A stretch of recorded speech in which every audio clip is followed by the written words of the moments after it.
Anyway, for ages I spent trying to figure out what to say, until I checked my emails and I found something sent to me by Media Lens, which, for those who don't know, is a site on the web that tries to correct some of the one-sided bias of the media.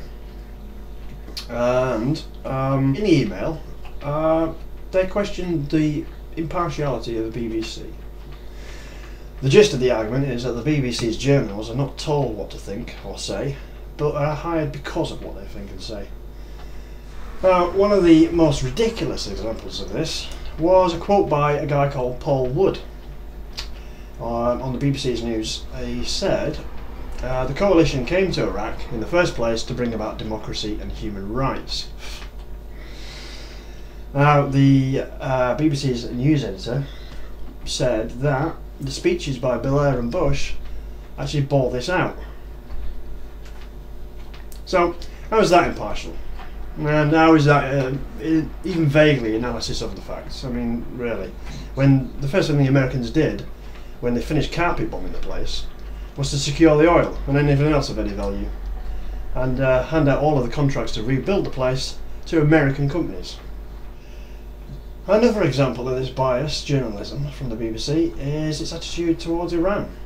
In 2007, Iran was investigated by the American government agencies, including the CIA and the IAEA, and found to have no nuclear weapons program.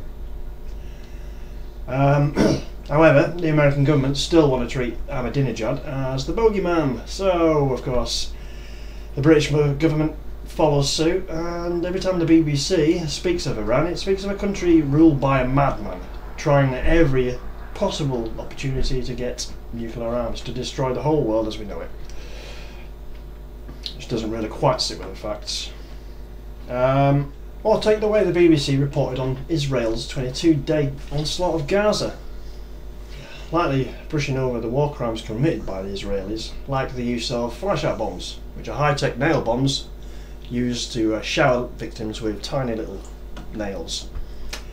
And there's something called dime bombs, which are strange experimental bombs which shower little bits of shrapnel everywhere and basically make massive injuries.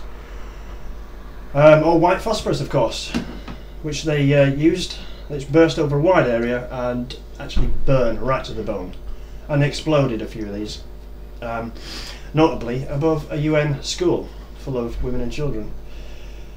But at the same time, they like to report on the rocket attacks that come from Gaza, which is a bit like being sorry for an elephant that's been bitten by a mosquito whilst rampaging through a village full of women and children, whilst not actually focusing on the reason why these rocket attacks are actually happening. Anyway, and to add insult to injury, of course, the BBC then refused to air the humanitarian appeal for Gaza, on the basis that they would affect their impartiality.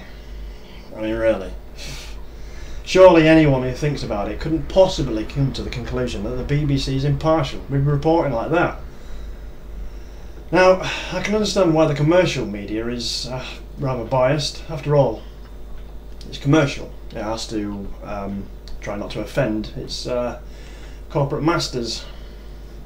But the BBC is not supposed to be like that, is it? The BBC is supposed to be independent from the government and independent from business. Now, how can the BBC be impartial when its senior management is always hired and chosen by the government? And the BBC Trust, which members are hired by the government for their media and corporate experience. How can these people have their judgment not compromised by their business interests? And how can we believe that the BBC is independent from the government control when it's funded by a tax by another name? A tax that the government actually sets the rate for. No, the truth is, there is no independence or impartiality in the BBC. Now, many governments have their own state-owned controlled TV, and our country is no exception. The BBC is an excellent example of business and state-controlled media, or to give it its proper name, the Ministry of Propaganda. So, what does it matter if the BBC is biased? We could just turn the telly off and buy a newspaper instead. Well, as I've already said, the commercial news has to toe the line of its commercial corporate masters. And that's the point. That's why the BBC is still there, because people want independent, impartial news. And they believe they'll get it with the BBC. After all, if the BBC can't give us the truth, who the hell can? And if we can't get news that we can trust, how the hell are we going to know what's going on? How the hell are we going to know what's happening in the world? When people turn their backs on news and politics, whether it's because of disillusionment or apathy or anything else, the world becomes a worse place for it. Corruption goes unchallenged, wars go unprotested, and tyranny gains a foothold. We must find a new media, one that's free to say what they like, without fear of the world of commerce or political constraint.